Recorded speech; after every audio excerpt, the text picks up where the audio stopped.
In the heart of Chengdu, China, a silent revolution is unfolding.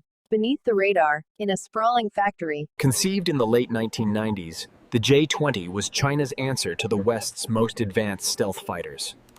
By 2011, the first prototype took to the skies, marking China's entry into the elite club of fifth-generation fighter jet manufacturers. Here, precision meets speed.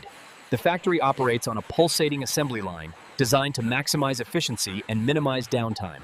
At the core of the J-20's power is the WS-10C engine, marking a significant leap in China's aerospace capabilities.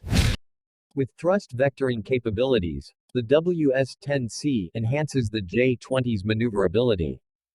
Once assembled, each J-20 undergoes rigorous testing to ensure it meets the highest standards.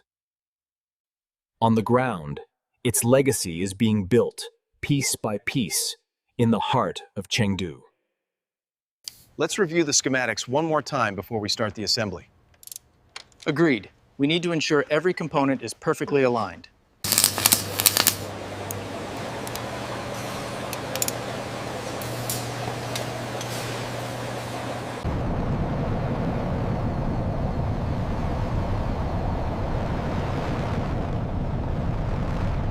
In the skies above, the mighty dragon soars.